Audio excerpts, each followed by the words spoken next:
You see, what I say here is my opinion. It could be right, it could be wrong. Do I have any proof? I do not have any proof. This is an analysis like many other analysis that one makes. A lot of people at one point had mentioned that the Anna Hazare project,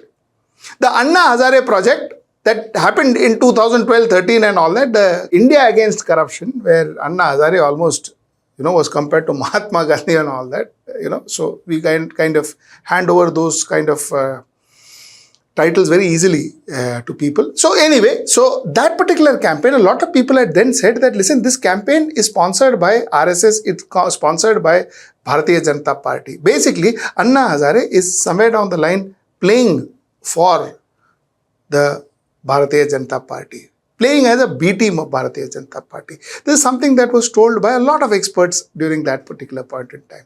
Now, one still doesn't know whether it is or it is not, but by the looks of it, it looks as if there could be some element of truth in it. Why? Because Anna Hazare didn't want Arvind Kejriwal to start his own party. Arvind Kejriwal all of a sudden started his own party because possibly he thought that he was now getting too powerful to be contained by Bharatiya Janata Party or any other cultural groups. He thought he was getting too big for it. So he had his own political ambition. His political ambition came alive, where once upon a time he has said, I will do anything but enter politics. And then he said, I will do anything to enter politics. So that also changed. So all this happened. But if you actually look at it now, it looks as if Anna Hazare campaign was created to help the opposition. Opposition then was Bharatiya Janata Party. I would call it a good strategy.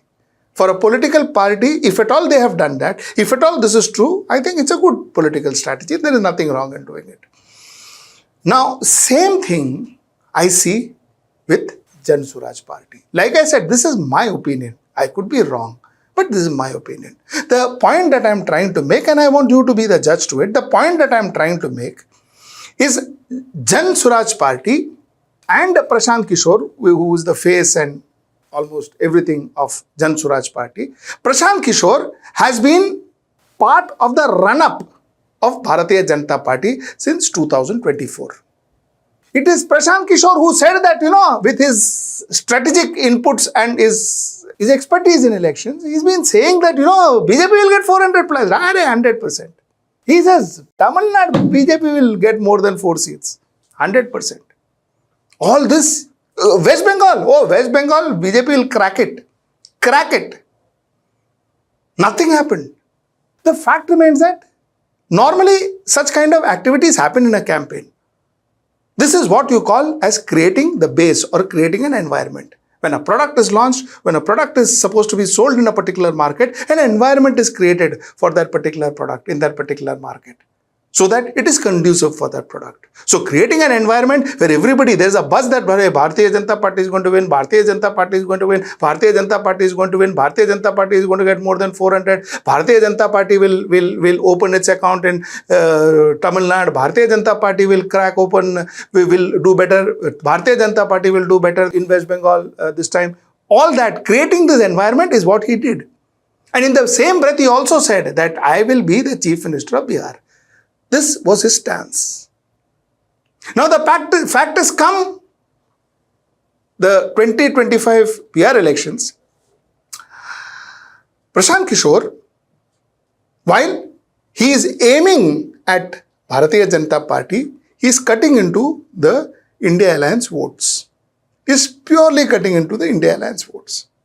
You see, you can't compete with Pepsi by eating into Coke's market. Compete Pepsi se kar raha hai. Open market mein you go and compete with Pepsi, but end of the day you are going and eating Coke's market. This doesn't work.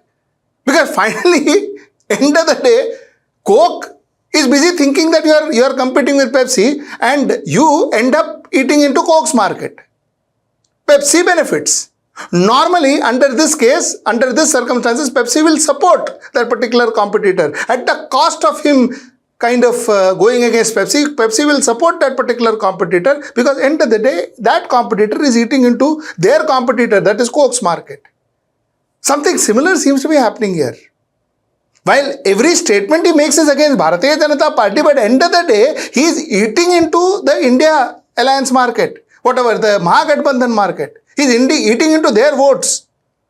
So the fact remains that this can't, now this fact cannot be something that, he didn't realize, or this fact is something that, it just happened. ऐसा सब नहीं हो सकता है. These are professionals and these are professional strategies. These are very well-made strategies. Now, if it just happened out of sheer ignorance, then I don't know. I don't think so, but I don't know. But if it didn't, then it is part of a strategy. So if somebody is trying to eat into somebody's vote, which means that particular group is helping the other group to win the elections, which means he is going to get something quid pro quo from the other group in return for this particular help that Prashant Kishore's party is delivering to the Bharatiya Janata Party and NDA. He is bound to get something out of it. So this is what I see. This is what I see from where I sit. Like I said, this is my assumption, this is my understanding, this is what I analyze. It could be right, it could be wrong. But you can think about it. Politics is not very complicated. Anybody can have a point of view. Think about what I said and let me know your point of view, your comments in the comments box below, and I'll be waiting to hear your comments.